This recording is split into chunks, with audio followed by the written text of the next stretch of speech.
Lalu sekarang kita akan cek kepongahan Bahar Smith yang katanya udah mati berkali-kali dia. Demi bangsa, demi rakyat Indonesia, demi negara kesatuan Republik Indonesia. Kalian percaya? Bahar bin Smith ada yang benar, ya dia bakal bilang benar. Salah, dia bakal bilang salah. Nggak ada tawar-menawar dengan saya, saudara-saudara. Kalau kalian mau bunuh saya, bunuh silahkan. Kenapa? Karena saya orang yang sudah pernah mati berkali-kali, saudara-saudara.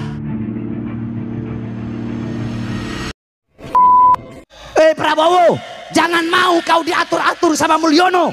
Jangan mau diatur-atur sama Jokowi. Karena dugaan saya dengan Jokowi memasukkan anaknya di dalam wakilnya Prabowo, itu adalah merupakan dinasti kekuasaan Jokowi yang ingin berkuasa sepenuhnya di negara kesatuan Republik Indonesia, saudara-saudara.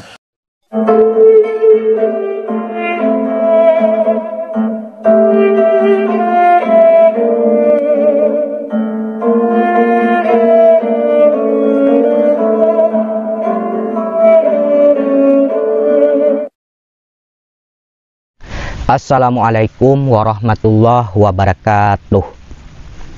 Sahabat Nahkoda dimanapun kalian berada, semoga kita semua selalu dalam lindungan Allah Subhanahu wa Ta'ala.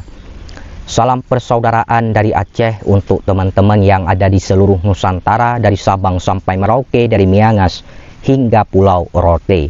Salam untuk teman-temanku semuanya yang ada di seluruh penjuru bumi, tentunya yang mengerti bahasa saya. Dari bangsa manapun kalian, suku manapun, daerah manapun, salam persaudaraan. Untuk sahabat-sahabatku, rekan-rekanku, saudara-saudaraku semuanya, baik yang membenciku dan yang mencintaiku, kalian semua adalah saudaraku. Baik, untuk menonton video ini jangan di-skip biar tidak gagal paham. Di kesempatan kali ini saya akan memutarkan sebuah video yang cukup menarik untuk kita dengarkan sama-sama, ya, dari Bahar bin Smith. Baik, kita tonton dulu videonya seperti apa, jangan di-skip biar tidak gagal paham.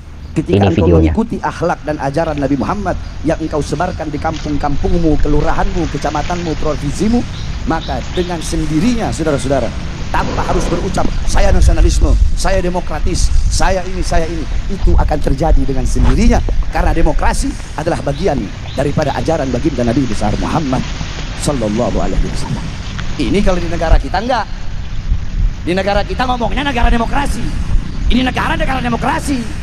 Tapi perbedaan pendapat yang kita sampaikan, ya, para ustadz, para dai, para kiai, para habaib, yang kita sampaikan dianggap provokasi. Katanya negara demokrasi.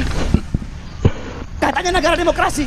Tapi ketika kita menyampaikan kebenaran, Habib Rizik menyampaikan kebenaran, Habib Rizik di penjara, Habib Hanif di penjara, saya di penjara, kami semua dimasukkan penjara, berusaha untuk dibungkam agar tidak menyampaikan kebenaran. Sedangkan kalian berkata ini negara demokrasi. Saya sampaikan kepada kalian, hei kalian, demi Allah, kalian bisa penjarakan kami, bisa. Kalian penjarakan kami, bisa. Kalian borgol tangan kami, bisa. Kalian masukkan kami dalam bui, bisa. Kalian asingkan kami, bisa. Kalian mau halangi kami dari dunia luar, bisa. Penjarakan kami, borgol kami, bahkan kalau kalian bisa, silahkan bunuh kami. Tetapi demi Allah, suara-suara kebenaran, suara-suara keadilan yang kami sampaikan untuk bangsa dan rakyat Indonesia tidak akan pernah bisa kalian padamkan dan penjarakan sampai hidup umur kalian, saudara-saudara.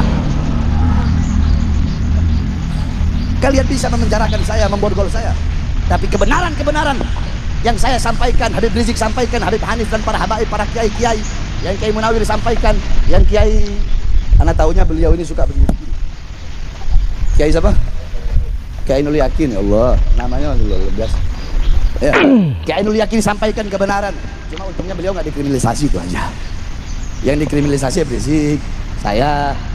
Tapi itu era Mulyono, itu rezim Mulyono. Sekarang siapa? Prabowo. Oke, kita bahas Prabowo sekarang. Mau. Kalau takut bilang, anak berhenti. Takut. Jadi jangan tanggung-tanggung kalau mengundang anak ceramah, jangan tanggung-tanggung. Saudara-saudara, ceramah saya di Lampung kemarin, ceramah saya lagi di beberapa daerah setelah Prabowo dilantik menjadi presiden. Saya melihat dari pidato-pidatonya, saya orang itu prasangka baik dulu dari pidatonya. Dari pidatonya Prabowo berkata, tidak boleh rakyat yang melayani pemimpin, tapi pemimpin yang harus melayani rakyat. Bagus nggak? Bagus nggak? Dukung nggak? Dukung nggak? Kemudian ada lagi Prabowo berkata setelah dilantik, tidak ada yang kebal hukum. Bagus nggak? Bagus nggak? Bagus nggak?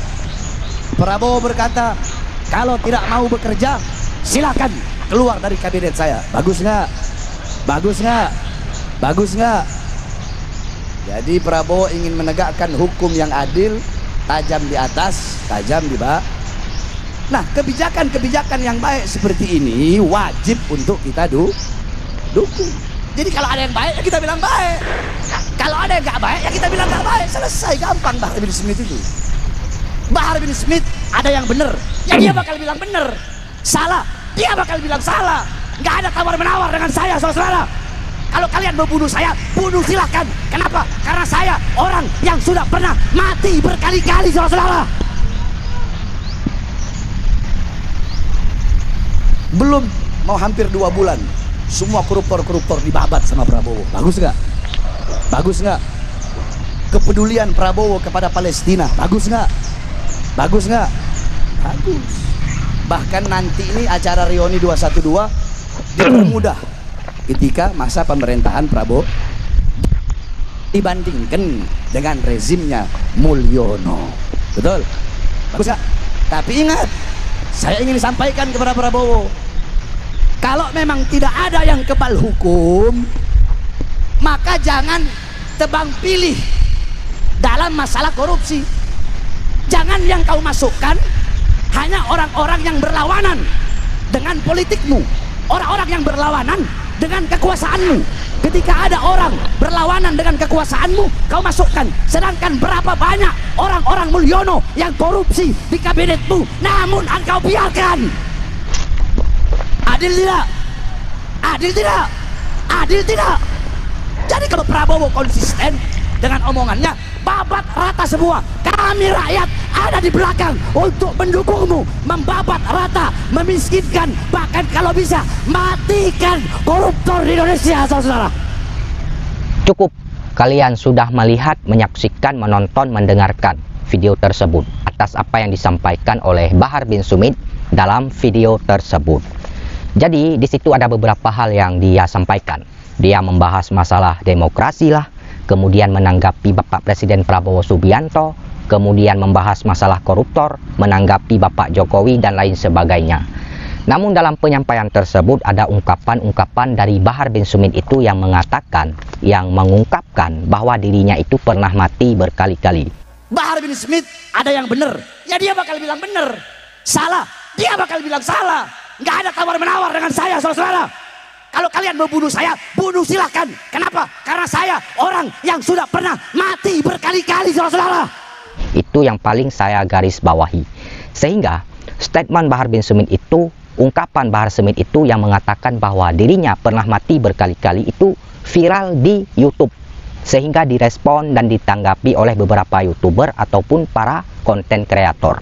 Jadi masalah Bahar Smith itu membahas demokrasi itu tidak perlu saya bahas lagi, karena udah pernah saya bahas di video sebelumnya. Kemudian masalah dia membahas masalah Bapak Presiden Prabowo Subianto, masalah Bapak Jokowi dia bahas, itu tidak perlu saya tanggapi lagi karena udah pernah saya bahas di video saya yang sebelumnya. Jadi yang ingin saya garis bawahi, yang ingin saya bahas adalah ungkapan dari Bahar bin Smith yang mengatakan bahwa dirinya pernah mati berkali-kali. Gimana? Apakah kalian percaya bahwa Bahar bin Smith itu pernah mati berkali-kali? Ya, jadi kalau ngomong dipikir dulu baru diucapkan. Ya, jangan asal ngomong. Masa ngomong mati berkali-kali? Ya, mati itu cuma sekali, tidak ada berkali-kali. Karena Bahar bin Smith itu tidak menjelaskan mengapa dia ngomong seperti itu, mengapa dia mengatakan seperti itu, mengeluarkan statement, mengungkapkan bahwa dirinya itu pernah mati berkali-kali, itu tidak dijelaskan apa alasannya dia ngomong seperti itu ya. Jadi kenapa video ini saya bahas, saya buat karena ada netizen dan subscriber saya yang bertanya tentang Bahar Smith seperti ini. Mereka itu menonton dari channel Manusia Plural. Jadi video ini saya buat sebagai bentuk informasi dan edukasi. tidak bermaksud ingin memecah belah bangsa, bukan untuk provokasi, bukan untuk propaganda, tapi untuk informasi dan edukasi. Jadi saya tegaskan sekali lagi bahwasanya Bahar Smith itu tidak mati. Jadi itu hanyalah sebuah ungkapan dia, ya, statement dia, pernyataan dia dalam sebuah ceramahnya yang mengatakan bahwa dirinya pernah mati berkali-kali. Hanya sebuah ungkapan, teman-teman, ya, sehingga direspon dan ditanggapi oleh beberapa konten kreator ataupun YouTuber, ya, direspon dan ditanggapi, ya, tentang ungkapan-ungkapan Bahar bin Smith yang mengatakan bahwa dirinya itu pernah mati berkali-kali. Baik, itu saja yang ingin saya sampaikan. Bila ada kata-kata saya yang salah, mohon dimaafkan, mohon diralat. Saya juga manusia, tidak luput dari kehilafan, kesalahan, dan dosa. Terima kasih. Wassalamualaikum warahmatullahi wabarakatuh.